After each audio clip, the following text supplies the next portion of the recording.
Budapeşte'den hepinize merhaba. Dün Prag'dan bir otobüs yolculuğuyla geldim buraya. Şimdi free tour, Bükreş'te yaptığım gibi free tour'la anlaştım. Onlar bizi gezdirecek. Ondan sonra şimdi elemanı bekliyoruz. Meşhur bir tane Sisi heykeli varmış burada. Şurada kalabalığın olduğu yerde. Orada buluşacağız. Budapeşte videoma hoş geldiniz. Free tour uygulamasından yaptığım rezervasyonda şu mavi şemsiyeli abla bizi gezdirecek. Bilmenizi isterim ki bu turlar ücretsiz arkadaşlar, ancak turun sonunda gelenek olmuş artık. Tip baş atıyorsunuz istediğiniz gibi. Zaten onlar da öğrenciler genellikle kendi şehirlerini gezdiriyorlar. Oradan açlık çıkarıyorlar diyelim. See ya. So far it's really good. And then do you know how we say goodbye? It's a tricky one. We simply say hello. Okay, so yeah, it's a little bit upside down here. Okay, so hello is here and goodbye is hello in Hungarian. You know, we are crazy ones, but at least it's easy to remember. And then a difficult one, do you know how we say thank you? Really good, really good. Yeah, we say köszönöm, köszönöm. I know it's not easy. Of course, it also has shorter forms, kös or kösi. Maybe these are easier ones, okay? So kös or kösi. And then I have to tell you that I'm working here in Budapest as a local tour guide for almost like 10 years now. And this was a question quite frequently because it can be a bit strange when you hear it for the first time. And really, I think it's so much better if you are prepared for this. So I just wanted to ask you that, have you ever heard a Hungarian saying goodbye on the phone? What did you hear? Oh, I see. Okay, okay. Because normally we say pussy. Yeah. So normally we say okay, hello, pussy. Yeah, and it means little kisses on the cheek in Hungarian. Okay, you're gonna hear it for thousands of times while you're staying here. I know it can be a bit shocking for the very first time, so I think it's so much better if you know it. Şimdi şehrin Buda ve Peşte olarak Tuna Nehri'nden ikiye ayrıldığını zaten biliyoruz. Burası Peşte kısmında Katoliklerin özellikle Orta Çağ'dan sonra Yeni Çağ'da en önemli kilisesiymiş. Ego sum via veritas et vita, işte ben kendim ve hayatım yazan o yazıtta. Burada en önemli şeyi söyledi. French Puskas var, bir futbolcu. Puskas buraya her gün gelip ibadet ediyormuş. Bu da önemli bir ayrıntı Peşte'de. Burası da İngiltere'deki London Eye gibi Budapeşte Ay'mış. Nehrin kenarındaki dönme dolap. Bunu da anlatıyor abla bize. Kocaman dönme dolap var. Evet, tur devam ediyor. Bakalım bizi nereye götürecek şimdi. Az önce güneş geliyordu. Kocaman dönme dolap. Okey. Budapeşte'ye devam. Burada bir tanesi şurada, bir tanesi de şurada. İki tane metro girişi var. Sarı giriş. Londra'dan sonra yer altına yapılan ilk metroların yeriymiş burası. İki tane girişin olması sebebi şu taraftan lokal halktan insanlar giriyormuş metroya. Burası ise dönemin kontesti. Şuradan, beyaz yerden. Şimdi burası artık kafeymiş. Gerdabos Has. Önemli bir yermiş. Çok fazla şeyin bulunduğu yer. İçeceklerin, kahvelerin. O sadece buradan girip özel olarak kendi vagonuna biniyormuş. Burası böyle bir yer Hungarya, Macaristan'da. And it divides the city into two parts. This is the Pest side where we are standing right now. It's flat like a pancake or whatever. And please just be careful with the pronunciation, okay? It's really important. We say Pest, not Pest, because Pest is a kind of an epidemic, you know, so please be careful here with this. And the other side is the Buda side, which is the hilly part of the city. The name Buda comes from a Slavic word voda, which means water, because the Buda side is really rich in thermal water sources, and Pest comes from piec, which means brick. Okay, so this is the origin of the name of Budapest. And then from here you can clearly see the castle mountain with the green dome building on the top. So the green dome building just used to be the castle, so no, it's not a castle, not anymore. Because the original fortification on the top of that hill was built back in the 13th century. And of course, you know, after that we renovated and we enlarged it for a couple of times. But then just imagine what happened back in 1526. That was the time when the Ottomans came, they occupied the country, they stayed here for like 150 years. And during those years, they used the building as a gunpowder storage. So you can imagine it, once it just exploded. It was an accident, it wasn't on purpose, but it happened. And when they left the country, then we renovated that building again. But that was the time of the Austro-Hungarian Empire, and now you are experts in Hungarian history. And of course you remember that during those years Vienna was mainly the center, so we had a beautiful palace here, but it was quite empty. Only Queen Elizabeth Sissi visited it once or twice, and the next step in the life of the palace was the Second World War, because back in 1944 it burned down completely. So of course, you know, after that we renovated it again. But this is the reason why nowadays if you enter, it's more like a museum. It houses the Budapest History Museum, the Art Gallery, the National Library, and then that's it, okay? And then I mentioned to you that we call that place the Castle Mountain. But the mountain itself is only 60 meters high, but because 70% of Hungary is under 200 meters, I swear to God, 60 meters for us, it's a huge mountain, not a hill. So this castle mountain is a really interesting name for that, because in reality there is no castle and no mountain there, but you know, who cares? If you have the opportunity, I highly recommend you to go up to the top of the hill, because that's the oldest and one of the nicest areas here in the whole city. Frankly, I think if you haven't been in Budapest, then you haven't been in Budapest at all. Okay, it's so simple like this. Can you see the white church with a high tower? Yeah, that's the Matthias Church, which used to be the coronation church of my country for centuries. Really, I think that's one of the nicest buildings here in the whole city. And I know it's a real challenge, but can you see the smaller, tiny, whitish towers in front of the Matthias Church? Yeah, that's the place what we call the Fisherman's Bastion. It's a beautiful lookout tower, a leisure complex. And really, I think the nicest view to the Pest side is from that place. The only thing is that Christian nowadays, it happens sometimes that they ask you an entrance fee to climb up to the top of these tiny towers. But come on guys, you're gonna be on the top of a hill anyway. Plus or minus 2 meters, it doesn't really matter. Okay, the view is exactly the same from downstairs level. And then in that direction, there is another hill that I have to show you. That's the Gellert Hill. It was named after Bishop Gellert, who lived here back in the 11th century. He was one of the helpers of King Stephen, you know, the first king of the Hungarians, and they wanted to spread Christianity here together. And on the top, there is a Liberty statue. It's a 14 meters high female figure holding a palm leaf in her hand.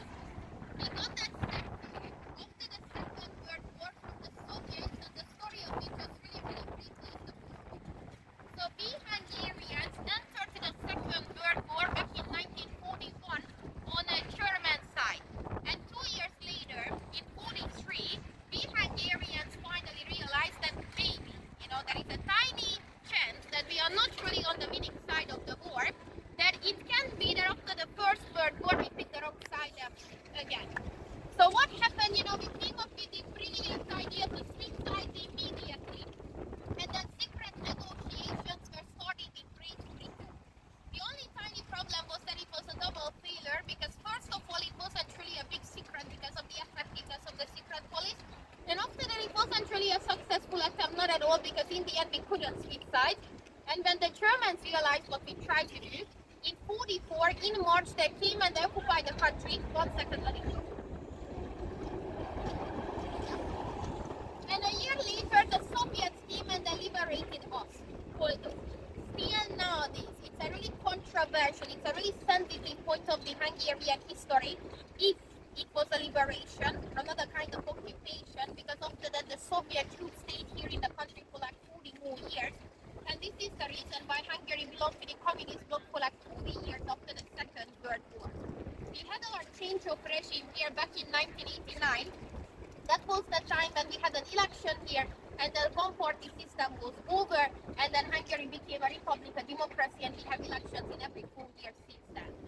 And since 2004, we are members of the European Union, although I know it's a bit strange that after so many years we still use the Hungarian forint as a national currency, not the euro.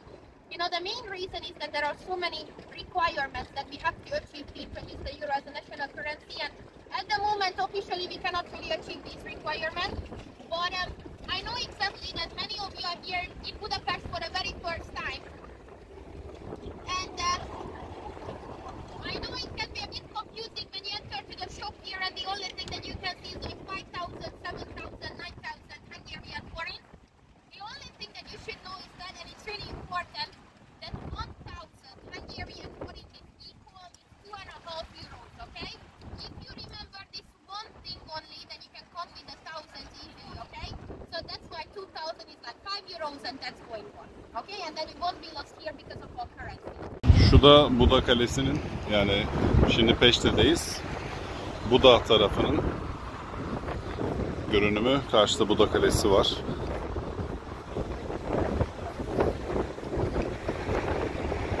Yürüyoruz.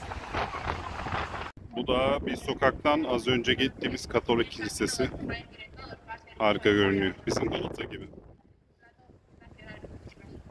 Burası da Macaristan Bilim Akademisi'ymiş. Burada en önemli özelliği ise son zamanlarda Rubik yarışmaları yapılıyormuş. Şu anda burada Kaliforniyalı bir çocuk burada rekor kırmış. Yakın zamanda 4 saniyede küpü tamamlamış.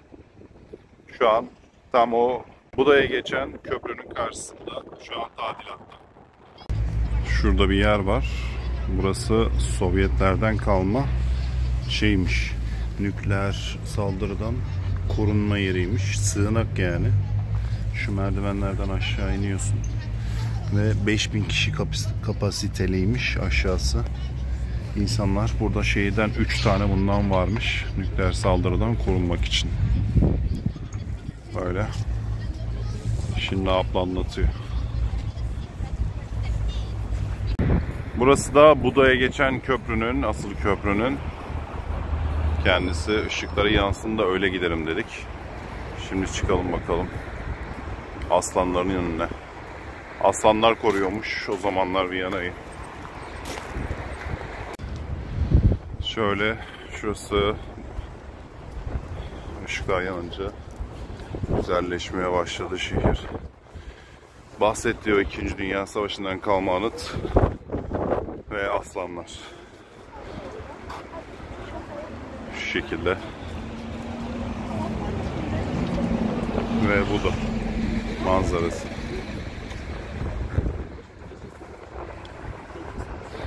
Şurası şeydi, Bilim Akademisi'ydi. Hani o Rubik küplerin yapıldığı. Şurası da en ünlülerin kaldığı oteller.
size market videosu çekecektim ama geberdim. Çok yorgunum. Budapeşte'deydi ama adam akıllı gezemedim ama yarın Krakow'a gideceğim. Oralarda yine gezeriz birlikte. Videoyu burada keseceğim. Çünkü bir an önce gidip uyumak istiyorum. Çok yorgunum. Görüşmek üzere. Hoşça kalın.